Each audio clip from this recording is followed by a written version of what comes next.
Sobat Kairos yang dikasihi Tuhan Yesus Kristus, renungan firman Tuhan bagi kita saat ini tertulis dalam kitab Mazmur pasal 36 ayat 10. Demikian dikatakan, sebab padamu ada sumber hayat, di dalam terangmu kami melihat terang. Demikian firman Tuhan. Sobat Kairos yang dikasihi Tuhan, ketika kita berada di dalam situasi malam yang gelap gulita karena listrik yang tiba-tiba padam, sementara sumber energi atau cahaya yang ada di sekitar kita, semisal HP atau lampu emergensi tidak berfungsi, kita pasti akan mengalami sedikit kepanikan. Kita pasti akan segera berusaha mencari sumber cahaya lain yang bisa menerangi kita, seperti senter, lilin, atau benda penerang lainnya. Dalam keadaan gelap seperti itu, yang paling kita butuhkan adalah sumber cahaya atau terang.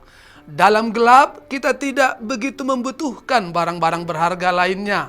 Karena yang paling berharga dan yang paling kita butuhkan saat gelap adalah cahaya atau sumber terang. Tuhan tahu akan hal ini. Tuhan tahu bahwa tidak ada gunanya menciptakan manusia atau makhluk hidup lainnya selagi bumi ini masih diliputi kegelapan.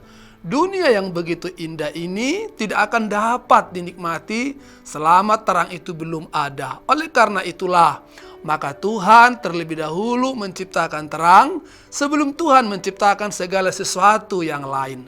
Tuhan tahu terang adalah kebutuhan utama manusia untuk dapat hidup dan bertumbuh dengan baik.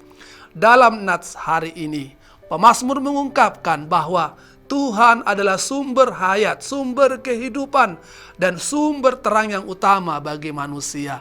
Pemazmur menyadari bahwa orang-orang yang hidupnya jauh dari Tuhan dan berada di luar lingkaran kasih karunia Tuhan, mereka seperti orang-orang yang berjalan di dalam kegelapan. Mereka lelah mencari sumber hayat, sumber kehidupan, tetapi mereka tidak menemukannya karena sumber hayat dan kehidupan itu sendiri ada di dalam dan bersumber dari Tuhan. Tuhan jugalah sumber terang yang memberikan kekuatan dan kehidupan bagi seluruh makhluk yang diciptakannya. Jadi kehidupan tanpa Tuhan berarti mati dan gelap. Kita akan hidup dalam kegelapan jika jauh dari Tuhan.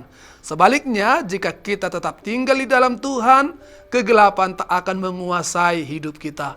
Firman Tuhan mengatakan, dalam Dia ada hidup dan hidup itu adalah terang manusia. Terang itu bercahaya di dalam kegelapan dan kegelapan itu tidak menguasainya. Yohanes 1 ayat 4-5. Sobat Kairos yang dikasihi Tuhan, sebagai anak-anak Tuhan, kita telah dipanggil dari kegelapan kepada terangnya yang ajaib. Oleh karena itu, Sobat Kairos semuanya, marilah kita hidup sebagai anak-anak terang. Janganlah kita hidup lagi dalam kegelapan dengan melakukan berbagai perbuatan-perbuatan yang penuh dengan segala dosa dan kejahatan. Tetapi marilah kita hidup dan berjalan serta melakukan segala aktivitas kita di dalam terang Tuhan. Karena hanya dalam teranglah kita dapat berbuahkan kebaikan dan keadilan dan kebenaran. Efesus 5 ayat 9. Tuhan Yesus memberkati kita. Amin. Selamat beraktivitas Sobat Kairos semuanya. Tuhan Yesus memberkati.